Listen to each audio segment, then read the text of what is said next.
नमस्कार दोस्तों, स्वागत है आपका अपने ही चैनल वर्मा जी और शर्मा जी में। आज हम पहुंचे हैं पश्चिम बंगाल के बेहद खूबसूरत और मशहूर पर्यटन स्थल दीघा में। बंगाल की खाड़ी के किनारे बसा यह शहर अपनी खूबसूरत समुद्री लहरों, शानदार बीच, मनमोहक सूर्योदय और शांत वातावरण के लिए पूरे भारत में जाना जाता है। हर साल हजारों लोग यहाँ घूमने, छुट्टियां बिताने और समुद्र के अद्भुत नज़ारों का आनंद लेने आते हैं। लेकिन दीघा सिर्फ अपने समुद्री तटों के लिए ही प्रसिद्ध नहीं। यहाँ एक और ऐसा जगह है जिसने बहुत कम समय में श्रद्धालुओं और पर्यटकों के दिल में खास जगह बना ली है, और वो है भव्य जगन्नाथ मंदिर। यह मंदिर अपनी विशालता, शानदार कलिंग शैली की वास्तुकला और दिव्य वातावरण के लिए जाना जाता है। दूर से दिखता है इसका भव्य शिखर हर आने वाले व्यक्ति को अपनी ओर आकर्षित करता है। यहाँ भगवान जगन्नाथ, बलभद्र और माता सुभद्रा के दर्शन करने के लिए हर दिन बड़ी संख्या में श्रद्धालु पहुँचते हैं। तो आज के इस वीडियो में आपके अपने चैनल वर्मा जी शर्मा जी के साथ हम आपको कराएंगे दीघा के इस खूबसूरत सफर और जगन्नाथ मंदिर के दिव्य दर्शन। तो बने रहिए हमारे साथ और चलिए शुरू करते हैं आज का सफर। जय जगन्नाथ।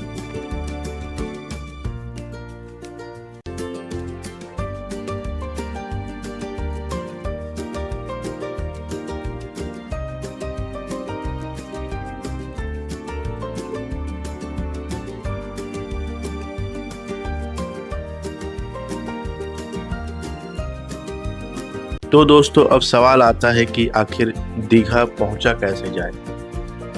अगर आप भारत के किसी भी हिस्से से दीघा आना चाहते हैं तो यहाँ पहुंचने के लिए कई आसान रास्ते मौजूद हैं। सबसे पहले अगर बात करें ट्रेन की, तो दीघा का अपना रेलवे स्टेशन है जहाँ कोलकाता और पश्चिम बंगाल के कई शहरों से सीधी ट्रेन चलती है। अगर आप फ्लाइट से आ रहे हैं तो सबसे नज़दीकी बड़ा एयरपोर्ट कोलकाता एयरपोर्ट है। वहाँ से सड़क मार्ग से द्वारा लगभग 4 से 5 घंटे में दीघा पहुँचा जा सकता है। और अगर आपको रोड ट्रिप पसंद है तो कोलकाता से दीघा तक शानदार सड़क मार्ग उपलब्ध है, जहाँ बस, टैक्सी या अपनी गाड़ी से आराम से सफ़र किया जा सकता है। यानी चाहे ट्रेन हो, फ्लाइट हो या सड़क मार्ग, दीघा पहुंचना काफ़ी आसान है। और यही वजह है कि हर साल हजारों पर्यटक इस खूबसूरत समुद्री शहर को देखने और यहाँ का आनंद लेने आते हैं। तो अब हम पहुंच चुके हैं दीघा, और आगे बढ़ने से पहले मैं अपने इस सफ़र की एक छोटी सी एक्सपीरियंस आपके साथ शेयर करना चाहता हूँ, जो शायद आगे चलकर आपके लिए भी काम आ सकता है। जैसा कि मैं बोकारो में रहता हूँ, तो बोकारो से रोज शाम 7:50 पे बोकारो से हावड़ा जाने वाली ट्रेन खुलती है। लेकिन जिस दिन हम सफ़र कर रहे थे उस दिन ट्रेन 5 घंटे लेट से खुली। ऐसे में हमें समझ आ गया कि हावड़ा समय पर पहुँचना नामुमकिन है। और नेक्स्ट डे हमारी जो ट्रेन थी वो ताम्रलिप्ता एक्सप्रेस, जो कि हावड़ा से 6:45 पे खुलती है। तो ये ट्रेन का पहुंचना नामुमकिन था। फिर हमने थोड़ा सर्च किया और पता चला कि मेदिनीपुर से रोज़ सुबह करीब 4:30 बजे दीघा के लिए बसें चलनी शुरू हो जाती हैं। बस फिर क्या था, हमने फैसला लिया कि हावड़ा जाने के बजाय मेदिनीपुर स्टेशन पर ही उतर जाएं। अच्छी बात यह रही कि रेलवे स्टेशन से कुछ ही दूर पर बस स्टैंड था, जहां हमें आसानी से दीघा जाने वाली बस मिल गई। और इस तरह हमारा प्लान थोड़ा बदला जरूर, लेकिन यही बदलाव हमारे सफ़र का एक नया और यादगार अनुभव बन गया। तो दोस्तों आखिरकार हम दीघा पहुंच चुके थे। यहाँ पहुंचते ही सबसे अच्छी बात तो यह है कि आपको हर जगह हर बजट के हिसाब से होटल्स आसानी से मिल जाएंगे। हालांकि अगर आप पीक सीजन या छुट्टियों के समय आते हैं तो होटल के प्राइस सामान्य दिनों के मुकाबले थोड़े ज़्यादा हो जाते हैं।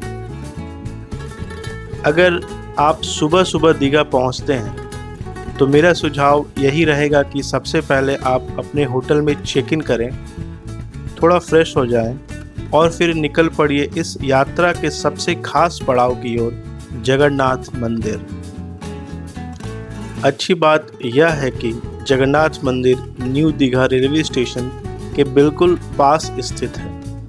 अगर आपने न्यू दीघा बीच के आसपास होटल लिया है तो आप आराम से पैदल चलते हुए भी मंदिर तक पहुंच सकते हैं।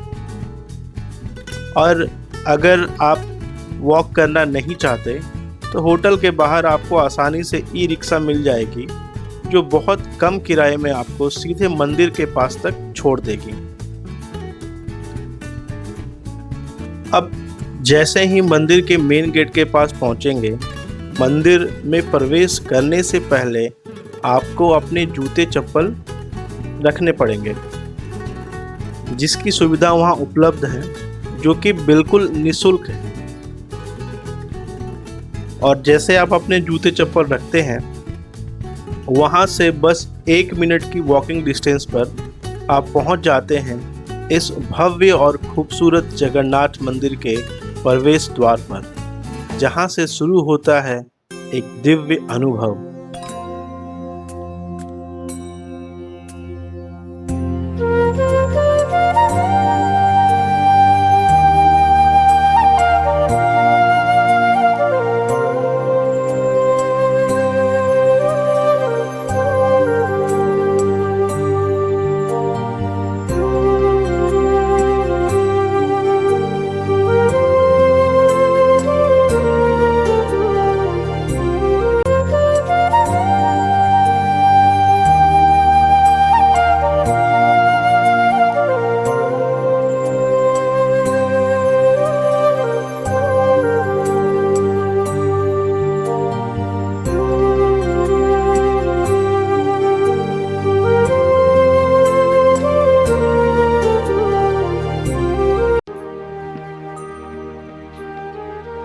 तो दोस्तों आखिरकार अब हम पहुंच चुके हैं इस यात्रा के सबसे खास और दिव्य स्थान, दीघा के भव्य जगन्नाथ मंदिर में। जैसे ही हम मंदिर के मुख्य द्वार से अंदर प्रवेश करते हैं, सबसे पहले इसकी विशालता और खूबसूरत वास्तुकला देखकर मन सच में मंत्रमुग्ध हो जाता है। दूर से ये जितना भव्य यह मंदिर दिखाई देता है, करीब से देखने पर इसकी सुंदरता और भी ज़्यादा अद्भुत लगती है। मंदिर का निर्माण बेहद शानदार तरीके से किया गया है और इसकी बनावट काफ़ी हद तक पुरी के प्रसिद्ध जगन्नाथ मंदिर की याद दिलाती है। चारों तरफ का शांत वातावरण, मंदिर की ऊंची शिखर और वहाँ की सकारात्मक ऊर्जा मन को एक अलग ही सुकून देती है। मंदिर परिसर में प्रवेश करने के बाद अगर आप चाहे तो प्रसाद मंदिर के बाहर से भी ले सकते हैं और अंदर भी प्रसाद की व्यवस्था उपलब्ध है। हमने सोचा कि जब इतनी दूर भगवान जगन्नाथ के दर्शन करने आए हैं तो प्रसाद भी मंदिर के अंदर से ही लिया जाए। और सच कहूं तो उस पल का अनुभव अपने आप में बहुत खास था। इसके बाद हम बढ़े मंदिर के गर्भगृह की ओर, जहां विराजमान है भगवान जगन्नाथ, बलभद्र और माता सुभद्रा। जैसे ही पहली बार भगवान के दर्शन होते हैं, मन कुछ क्षणों के लिए बिल्कुल शांत हो जाता है। इतनी लंबी यात्रा करने के बाद जब भगवान के सामने पहुंचते हैं तो एक अलग ही खुशी और सुकून महसूस होता है जिसे शब्दों में पूरी तरह बयां करना शायद मुश्किल है। हमने भी कुछ समय वहीं बैठकर मंदिर के शांत वातावरण को महसूस किया। कभी कभी जीवन की भागदौड़ से दूर ऐसे पवित्र स्थान पर कुछ पल बैठना ही मन को भीतर से ऊर्जा दे देता है। चारों तरफ श्रद्धा का माहौल, भक्तों की आस्था, मंदिर में गूंजती घंटियों की आवाज और भगवान जगन्नाथ की दिव्य उपस्थिति। सच में यह अनुभव हमारी पूरी यात्रा का सबसे यादगार हिस्सा बन गया। अगर आप कभी दीघा घूमने आए तो सिर्फ बीच और घूमने फिरने तक ही सीमित मत रहिए। इस भव्य जगन्नाथ मंदिर के दर्शन जरूर कीजिए, क्योंकि यहाँ सिर्फ एक मंदिर नहीं बल्कि एक ऐसा अनुभव मिलता है जो यात्रा को यादगार बना देता है। कुछ देर मंदिर में समय बिताने के बाद हमने भगवान का आशीर्वाद लिया और अब हम आगे बढ़ेंगे दीघा के दूसरे खूबसूरत अनुभवों की ओर।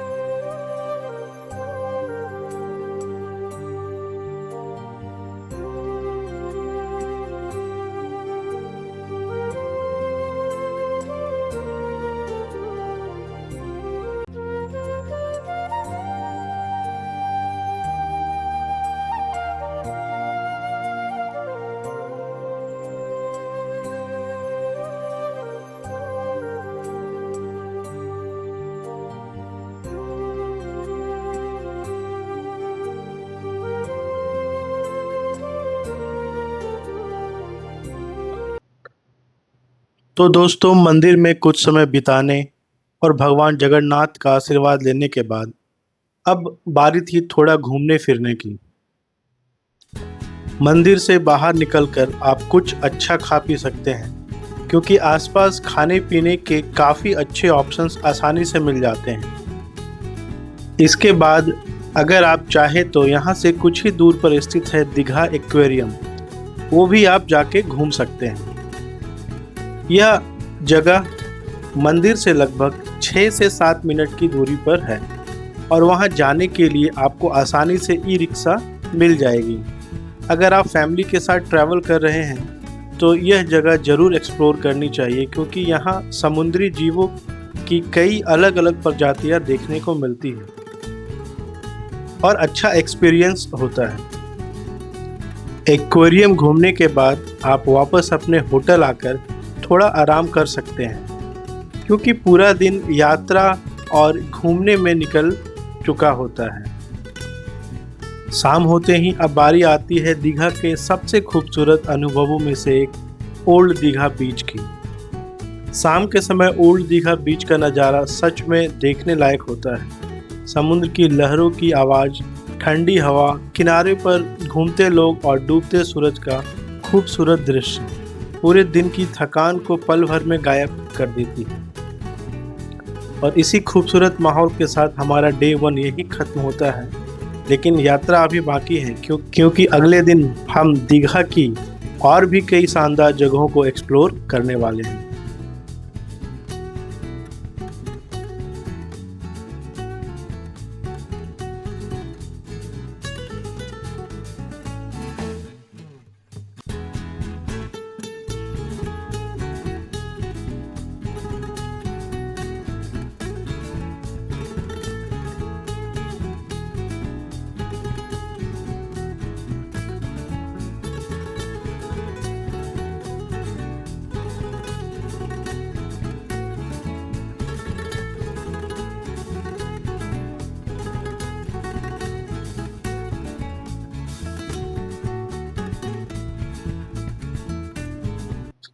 तो दोस्तों, अब शुरू होता है हमारी यात्रा का डे 2। सुबह होटल में थोड़ा आराम करने के बाद हमने सबसे पहले नाश्ता किया और फिर निकल पड़े दीघा के एक और खूबसूरत आकर्षण की तरफ, न्यू दीघा बीच। अगर बात करें न्यू दीघा बीच की तो यह हर जगह अपनी साफ सफाई, खुले माहौल और लंबे समुद्री किनारे के लिए काफ़ी पसंद किया जाता है। यहाँ ओल्ड दीघा के मुकाबले भीड़ थोड़ी ज़्यादा होती है।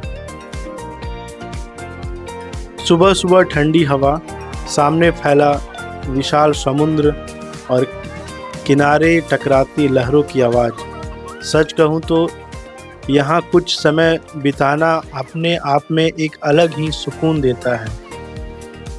हमने भी यहाँ कुछ देर समय बिताया, समुद्र के खूबसूरत नज़ारों का आनंद लिया और इस पल को कैमरे में कैद किया। कुछ समय न्यू दीघा बीच पर बिताने के बाद अब हम बढ़े एक और बेहद शानदार जगह की तरफ, उदयपुर बीच।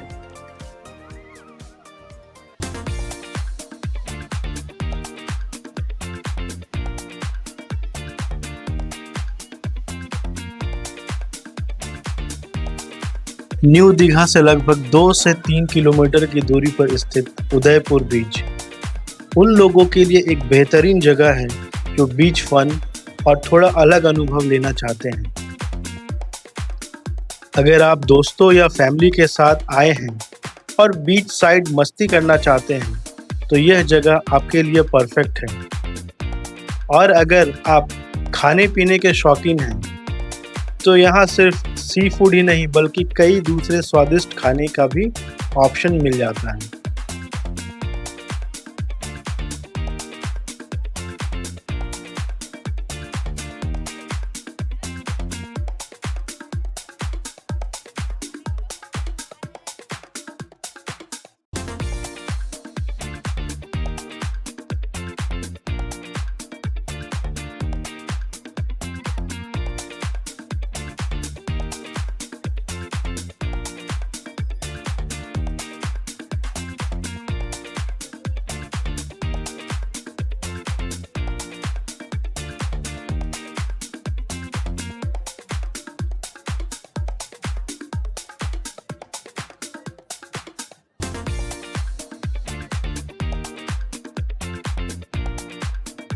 सबसे खास बात यह है कि यहाँ आप बैठकर सामने समुद्र का खूबसूरत नज़ारा देखते हुए आराम से खाने का आनंद ले सकते हैं। और सच कहूँ तो यही छोटी छोटी चीज़ें किसी भी ट्रिप को यादगार बना देती हैं।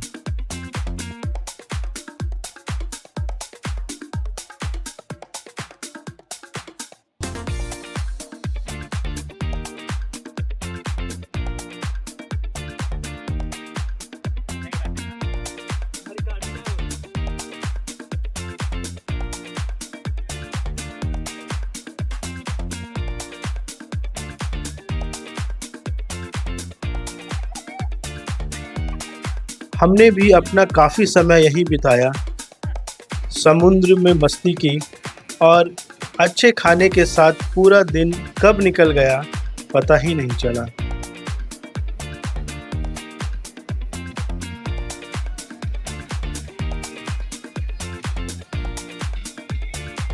शाम होने के बाद अब बारी थी थोड़ी फैमिली टाइम और रिलैक्सेशन मोमेंट की। अगर आपके साथ बच्चे ट्रैवल कर रहे हैं तो दीघा में एक बहुत अच्छा ऑप्शन है धेउ सागर पार्क। यह जगह खासकर बच्चों के लिए काफ़ी अच्छी है। यहाँ बच्चों के लिए कई तरह के झूले, खेलने की जगह और परिवार के साथ समय बिताने के लिए बहुत अच्छा माहौल मिलता है। अगर आप फैमिली ट्रिप पर हैं तो शाम का कुछ समय यहाँ जरूर बिताया जा सकता है। इसके बाद अगर अभी भी आप में एनर्जी बाकी है तो रात में जरूर जाइए न्यू दीघा नाइट मार्केट। यहाँ की सबसे खास बात यह है कि यहाँ मिलने वाला अलग अलग तरह का स्वादिष्ट खाना, चाहे फास्ट फूड हो, लोकल फूड हो या अलग अलग वैरायटीज़ के स्नैक्स, खाने पीने के शौकीन के लिए यहाँ ऑप्शन की बिल्कुल कमी नहीं। रात की रोशनी, घूमते लोग, खाने की खुशबू और हॉलीडे का मज़ा, यह सब मिलाकर डे 2 को और भी शानदार बना देता है। इसके बाद अब हम वापस होटल लौटे, थोड़ा आराम किया क्योंकि अब अगले दिन वापस घर लौटने का समय आ चुका था। अगली सुबह हमारी ट्रेन थी ताम्रलिप्पा एक्सप्रेस, जो सुबह लगभग 10:45 पर दीघा से चलती है और हमें करीब 1:30 से 2 बजे के आसपास हावड़ा पहुंचा देती है। और फिर वहां से हमने अपनी अगली ट्रेन पकड़ी और शुरू हुआ वापस बोकारो लौटने का सफ़र।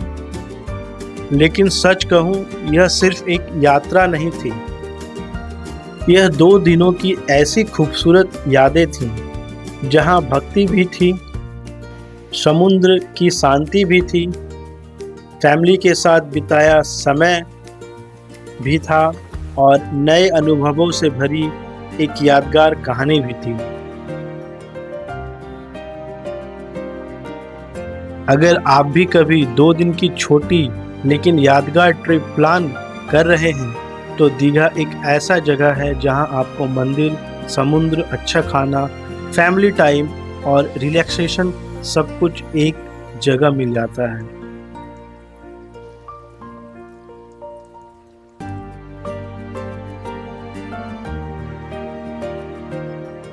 उम्मीद करता हूं कि हमारी यह यात्रा और यह जानकारी आपके काम आएगी। अगर वीडियो पसंद आया हो तो इसे लाइक ज़रूर करें, चैनल को सब्सक्राइब करें और ऐसे ही ट्रैवल वीडियोस के लिए जुड़े रहिए हमारे अपने चैनल वर्मा जी और शर्मा जी के साथ। मिलते हैं अगली यात्रा में नई जगह, नई अनुभव और नई कहानियों के साथ। तब तक के लिए बाय बाय, अपना ध्यान रखिए।